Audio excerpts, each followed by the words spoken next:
Bonsoir à toutes et à tous et bienvenue dans cette édition de votre journal de 22 heures. Voici tout de suite le titre de l'actualité de ce journal.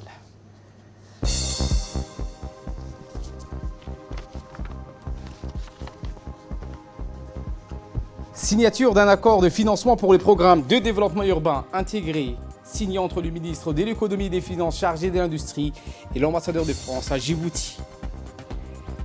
Concernant l'actualité internationale, la tension monte à 3 semaines de l'échéance de Brexit. Voilà pour les titres. Merci si vous nous rejoignez sur Télé Djibouti. Nous ouvrons ce journal avec cette information qui vient de nous parvenir il y a quelques minutes. Il s'agit du match du tour préliminaire des éliminatoires de la Coupe d'Afrique des Nations qui opposait Djibouti à la Gambie. Les Requins bleus de Djibouti ont démontré encore une fois une belle prestation en inscrivant un super but à la 60e minute face à la Gambie. Les Requins de la mer Rouge ont proposé un style de jeu à la catalane avec une possession de balle et une maîtrise de jeu sans précédent. En toute fin de match, la Gambie a égalisé et le match s'est soldé sur le score de 1 but partout. Nous reviendrons sur cette belle performance de notre équipe nationale en images dans nos éditions de demain.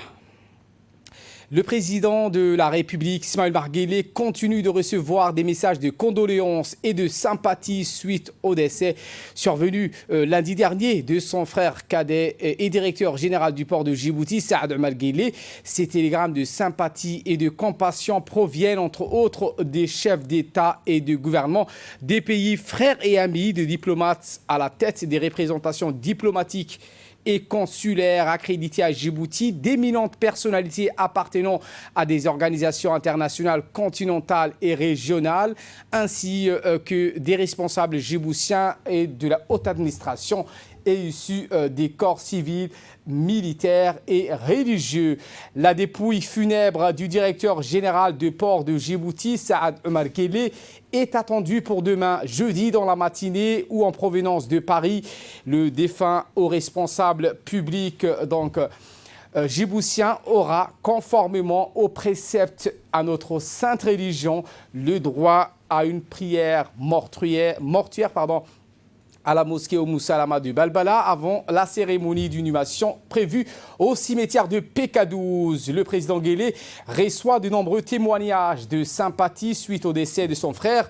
Ainsi, le ministre du budget, M. Abdul Karim Adan Cher, le maire de la ville de Djibouti, Mme Fatouma Awal Ousmane, M. Aden Ali Mahamadé, chef de mission à l'ambassade de Djibouti en Érythrée, le président de la société Sojik, Cheikh Abdurrahman Al-Amoudi et l'ensemble du personnel de la STDF TV, le conseiller technique de l'Assemblée nationale Gourra Mekouto, l'ancien préfet de Bok Ahmed Abdallah Dagé, le directeur des affaires maritimes Ali Melah Shehem Daoud, M. Mahmoud Roble Dabbar, directeur de la société djiboutienne de chemin de fer, le colonel Waïs Omar Bokoré, commandant de la garde-côte djiboutienne. Toutes ces personnalités tiennent adresser leurs plus sincères condoléances au président de la République, Ismaël Omar Guelleh, frère du défunt, ainsi qu'à la famille, proches et amis du défunt Saad Omar Guelleh. L'association des transitaires de Djibouti, le réseau national pour le développement social, M. Zakaria Ismaël Farahdi Dobiro, le président de l'annexe RPP de Tajora, Ali Mohamed Gadidé, le président de l'annexe RPP de Dazbio, M. Mahdi Omar Dirir, le fils du sultan Hamad Abdelgadir et Burhan Abdelgadir, Burhan Abayezid, sultan Arba, le président de l'annexe RPP PK12, Moussa Omar Magaré, le Hukal général de Ronda, Baragoïta Hussein, l'annexe RPP d'Ali Sabié, les agriculteurs, les entrepreneurs de la région Assadjog, le président des jeunes Assadjog, le cher Siraj Hajiroblé, Waïs, l'imam de la mosquée cher Siraj Issa Omar Ege et le muezzin Salim Abdallah, Monsieur Hassan Abdallah Ali Hassan Radio, journaliste à la retraite, ainsi que les doyens des artistes djiboutiens, en l'occurrence M. Hamadou Dabalé et l'auteur-compositeur M. Aden Farah Samatar, le conseiller de l'Assemblée nationale M. Gourra Meeke, le sous-préfet d'Alelou Dada, Hamad Ali Omar alias Oussa, le commerçant Jama Omar Saïd et sa famille, tous présentent leurs sincères condoléances au président de la République à la famille et aux proches du défunt Saad Omar Guelleh et prie le Tout-Puissant de l'accueillir dans son paradis éternel. Inna lillah wa inna ilayhi raji'un. Je vous emmène cette fois à Genève, où une forte délégation conduite par le ministre de l'Intérieur, Momin Ahmed Cher, qui prend part à la 70e session du comité exécutif du programme du Haut Commissariat qui se tient du 7 au 11 octobre 2019. Dans ce pays, le ministre était accompagné dans ce déplacement par la représentante permanente de la République de Djibouti auprès de l'Office des Nations Unies et d'autres organisations internationales à Genève, Mme Khadra Ahmed Hassan, et du secrétaire exécutif de l'ONARS, M. Hussein Hassan Darar. Notre pays accueille plus de 30 000 réfugiés et demandeurs d'asile, principalement d'Éthiopie, d'Érythrée et de Somalie, et plus récemment du Yémen. Le gouvernement de Djibouti assure la protection de ces réfugiés par le biais des réformes législatives et a adopté le cadre des réponses globales pour les réfugiés. Une initiative des Nations Unies visant donc à préserver le bien-être des communautés d'accueil et des réfugiés, s'appuyant ainsi sur la déclaration de New York pour les réfugiés et les migrants. Écoutons sur ce les propos du ministre de l'Intérieur djiboutien. Les soins de santé aux réfugiés au même titre que les populations locales. En somme, nous voulons être les champions de la mise en œuvre de la déclaration de New York. Aussi, nous nous réjouissons de voir la synergie positive qui existe entre tous les acteurs, y compris les bailleurs de fonds, les agences des Nations Unies et les organisations internationales. Monsieur le Président, si la question des réfugiés est bien encadrée, malgré tout, nous invitons tous les partenaires à étudier la question d'un groupe social particulier. C'est le cas du réfugié qui a bénéficié d'un programme de rapatriement volontaire et qui a rencontré des difficultés d'intégration dans son pays d'origine et qui a décidé de retourner dans le camp des réfugiés. Entre-temps, il a perdu le statut de réfugié et à ce jour, aucun vocal générique ne l'identifie. Ce groupe se trouve hors de portée des champs d'intérêt des organismes internationaux et représente 13% de la population djiboutienne, alors que les réfugiés représentent 3%. Une chose est sûre, il exerce une pression maximale sur l'environnement et met à mal l'ambition touristique de Djibouti. Pour ceux d'entre eux qui ont choisi la mendicité dans les rues de la capitale comme moyen de subsistance, nous souhaitons trouver une solution rapide dans le cadre d'actions globales pour les réfugiés. La leçon que nous pouvons tirer de cette situation est que les futures opérations de rapatriement volontaire doivent être revues. Et sans transition sur ce sujet, le haut-commissaire des Nations Unies pour les réfugiés, M. Filippo Grandi, a dans son réplique salué notre pays pour sa politique d'accueil de réfugiés malgré ses ressources limitées. Écoutons. Saluer la déclaration de Djibouti et saluer la confirmation que nous avons entendue du ministre que Djibouti va continuer à être un champion de l'application pratique du pacte mondial pour les réfugiés. J'étais à Djibouti moi-même, j'ai bien pu voir comme un pays petit et avec des ressources relativement limitées, mais avec une grande population de réfugiés, trouve des solutions constructives à ce défi. Et je salue cet engagement qui, comme on l'a entendu aujourd'hui, va certainement continuer.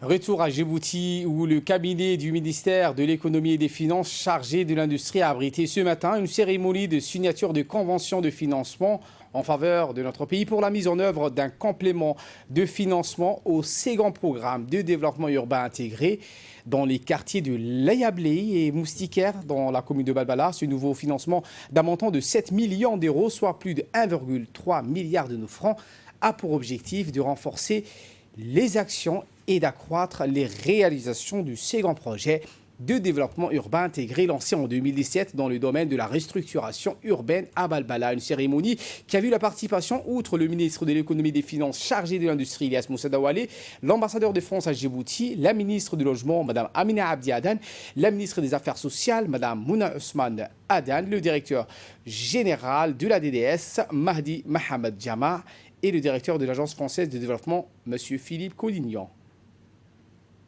La réalisation de ces infrastructures a été achevée en 2014 et les autorités djiboutiennes ont alors lancé, avec l'appui financier de l'AFD, de nouvelles études de faisabilité sur les périmètres de l'Ayablé et de Moustiquaire, situés au nord-ouest de Balbala.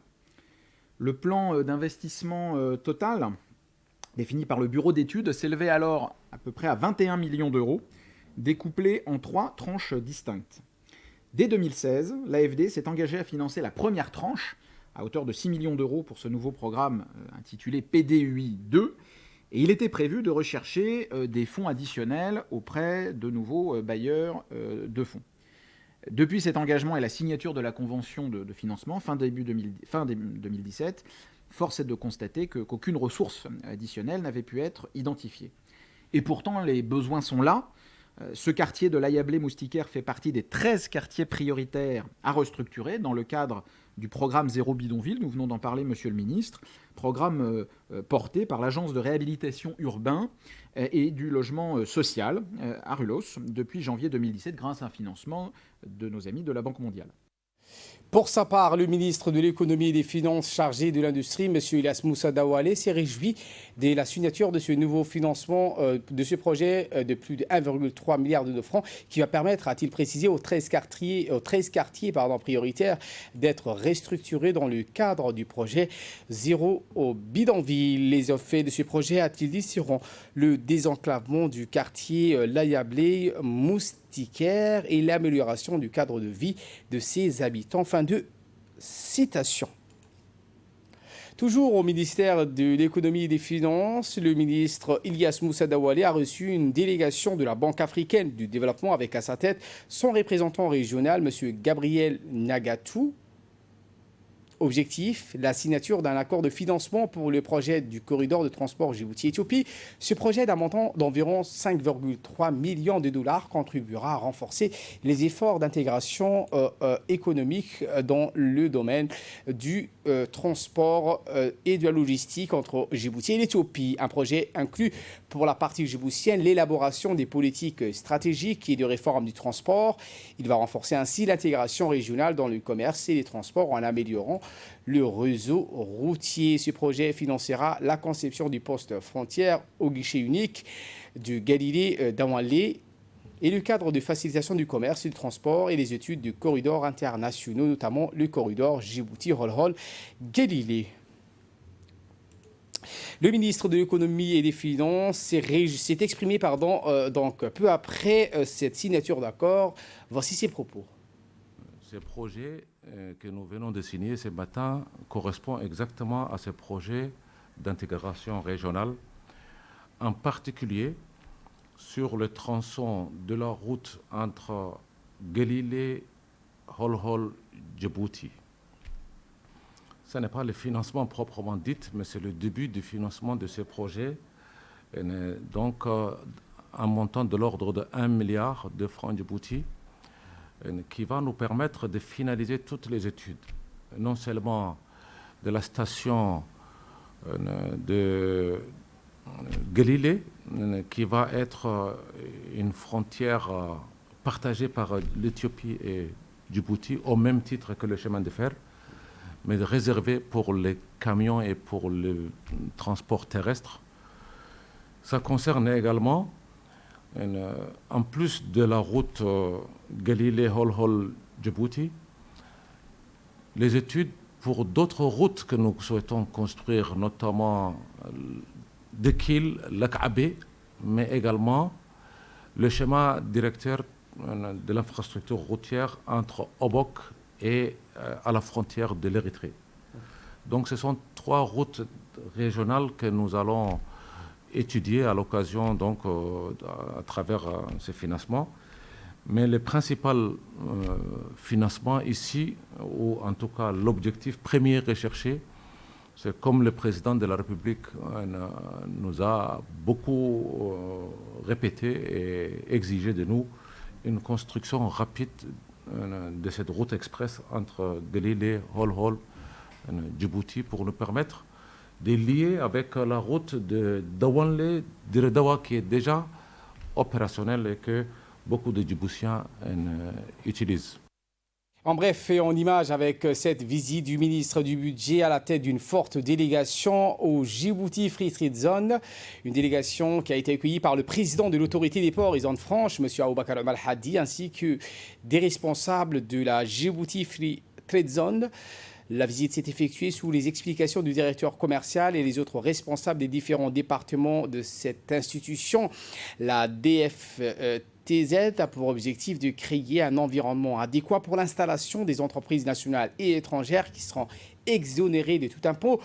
Cette nouvelle zone franche serait une source d'espérance pour des milliers de jeunes demandeurs d'emploi dans sa phase pilote. À l'issue de cette visite, une réunion a eu lieu entre le ministre du Budget, M. Abdou Karim Adan Cher, et le président de l'autorité des ports et zones franches, Aboubakar Omar Hadi.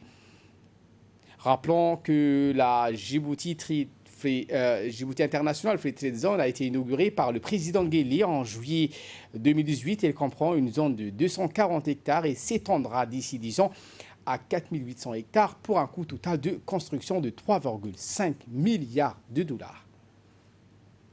Dans le cadre du renforcement du marché régional de l'énergie durable en Afrique de l'Est, Afrique australe et Océan Indien, le ministère de l'Énergie chargé des ressources naturelles, en collaboration avec le COMESA, a organisé hier au Palais du Peuple un atelier de 3 jours de formation technique sur la régulation du secteur de l'énergie dans notre pays.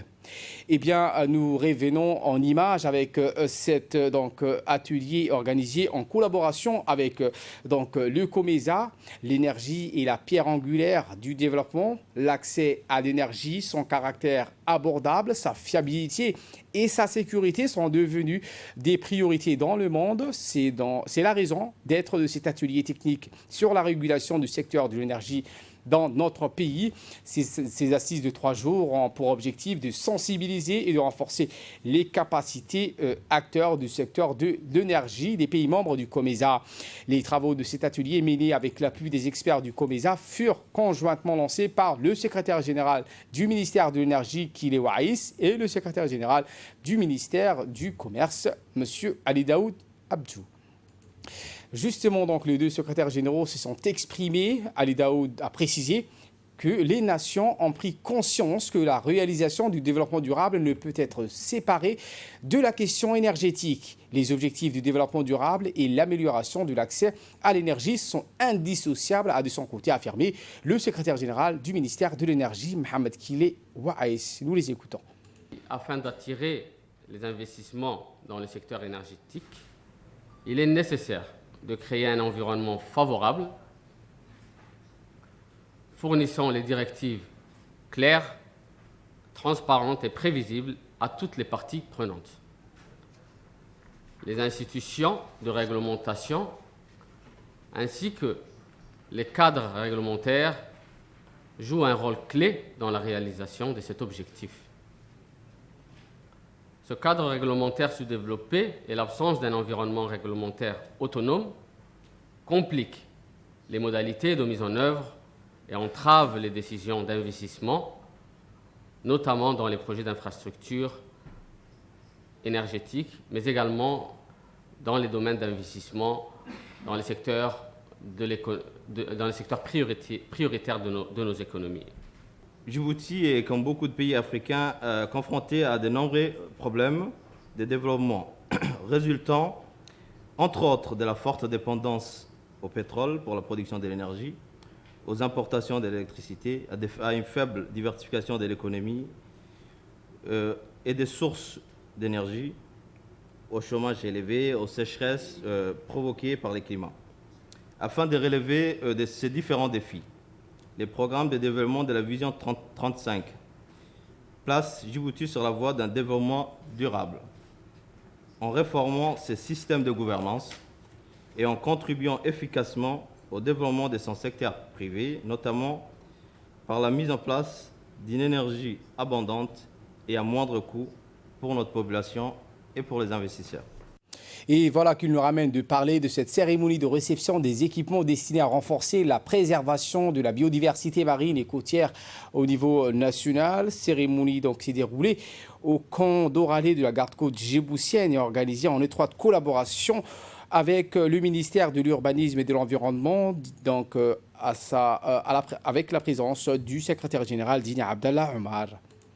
En pris part à cet événement, le directeur de l'environnement et du développement durable, Hussein Ilache, et le représentant du PNUD à Djibouti, M. Idriss Beksi, une cérémonie qui a été marquée par des allocutions officielles et la signature d'une convention de partenariat entre les deux institutions. L'objectif de cette cérémonie était la réception des équipements destinés au renforcement accru de la surveillance des aires marines protégées, une convention de partenariat qui a été signée entre le ministère de l'Urbanisme, de l'Environnement et du Tourisme à travers la direction de l'environnement et du développement durable et la garde-côte djiboutienne, qui a pour objectif la mise en place d'un cadre de partenariat en matière de formation et d'accompagnement des éco-gardes et pilotes du projet, la gestion des bateaux et la surveillance des aires marines protégées. Dans le premier temps, de mettre en place un certain nombre de nouvelles aires marines protégées pour la biodiversité exceptionnelle de Djibouti, puis de consolider déjà les acquis des aires marines protégées existantes.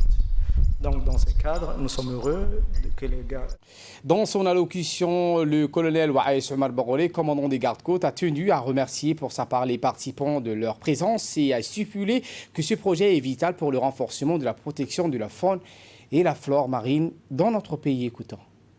Ces projets, ainsi que les moyens mis à la disposition de son exécution permettront avec certitude d'accroître l'action de surveillance, de protection et de conservation des aires marines protégées existantes et celles dont la mise en place prévue dans l'approche d'avenir.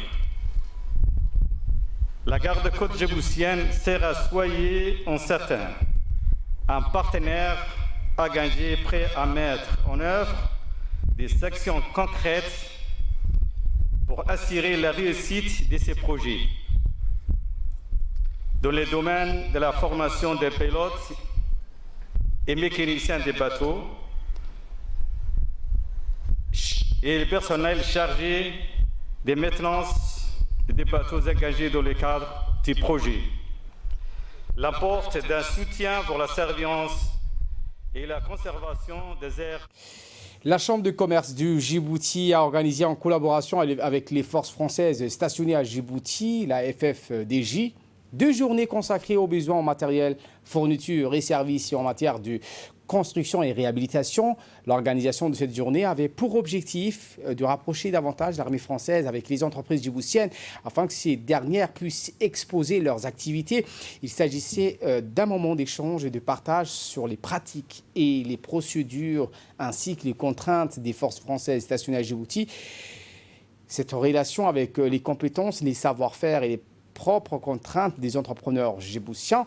Le président par intérim de la Chambre de commerce du Djibouti, Abdallah Ibrahim Abdallah, a d'abord salué cette opération qui vise, a-t-il dit, de rapprocher davantage l'armée française des entreprises de la place afin que ces dernières puissent exposer leurs activités et leur savoir-faire et répondre aux besoins en biens et en services de l'armée.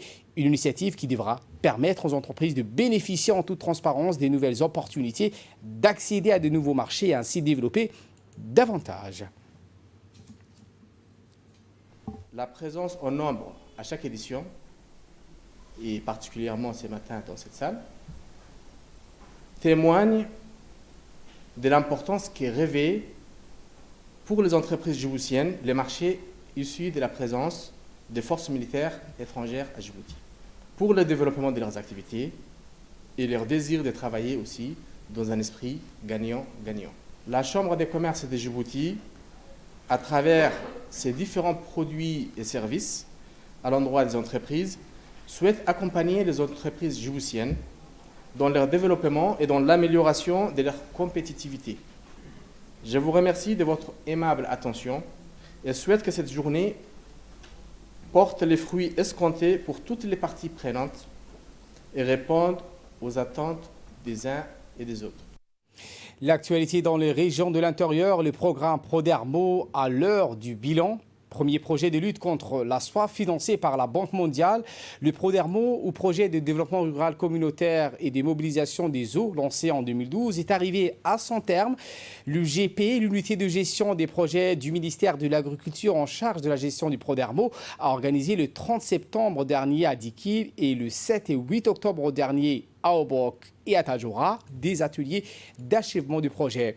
Le Prodermo, qui aura coûté la bagatelle de 15 millions de dollars, a permis de gagner une bataille importante contre la soif et contre la pauvreté en milieu rural. Mis en œuvre dans 3 régions de notre pays, Dikil, Tadjoura et Obok, ce projet a en effet marqué par la réalisation de 117 ouvrages hydrauliques à travers les 3 régions. Le projet comportait aussi une composante appui au développement social. À l'heure du bilan et au cours de chacun de ces ateliers, les responsables et les représentants de l'État ainsi que des bénéficiaires ont passé en revue les réalisations, évalué leur impact et discuté de la durabilité des acquis. Des bénéficiaires. Le deuxième thème sera la durabilité des résultats obtenus et moyen de les conforter. Le troisième thème, c'est la performance des partenaires, prestataires et mesures d'amélioration possibles. Et de là, nous passons en nouvelles du monde. On commence avec l'Italie qui, donc, vers une suppression d'un tiers des parlementaires. Les détails dans cette séquence. Les députés italiens ont adopté hier mardi une importante réforme de la Constitution prévoyant la réduction d'environ un tiers du nombre de parlementaires au plus tard en 2023. Eh bien, de 630 députés aujourd'hui, l'Italie passera à 400. Le nombre de sénateurs passera, lui, de 315 à 200. Cela fait donc une réduction d'environ un tiers. Les partisans de cette réforme affirment que cela va permettre au pays d'économiser environ 500 millions d'euros par législature. Cette mesure était une promesse électorale du ministre du mouvement des 5 étoiles. Le chef de ce parti, donc, en a même fait une condition sine qua non pour une alliance de gouvernement avec le Parti démocrate. Je vous le disais en titre, concernant le Brexit, la tension monte à 3 semaines de l'échéance. Explication. Boris Johnson a réservé un accueil chaleureux au nouveau président du Parlement européen, l'Italien David Sassoli. Mais certains observateurs se sont posé la question du sens de cette visite. David Sassoli, à l'issue de l'entretien, a reconnu qu'aucune percée n'a été réalisée. Un peu plus tôt, la tension était montée d'un cran au Royaume-Uni après les propos de la chancelière Angela Merkel, estime qu'un accord sur le Brexit était extrêmement improbable. Le ministre irlandais des Affaires étrangères s'est voulu plus conciliant en estimant que malgré les différences et le temps qui passe, l'espoir d'un accord demeure bel et bien. Le Parlement a été une nouvelle fois temporairement suspendu. Dans la coulisse, les négociations continuent tandis que les opposants à Boris Johnson se battent pour empêcher coûte que coûte un Brexit sans accord. Voilà pour l'essentiel de ce 22h. Merci de votre fidélité. Restez avec nous. Le programme continue sur Télé Djibouti.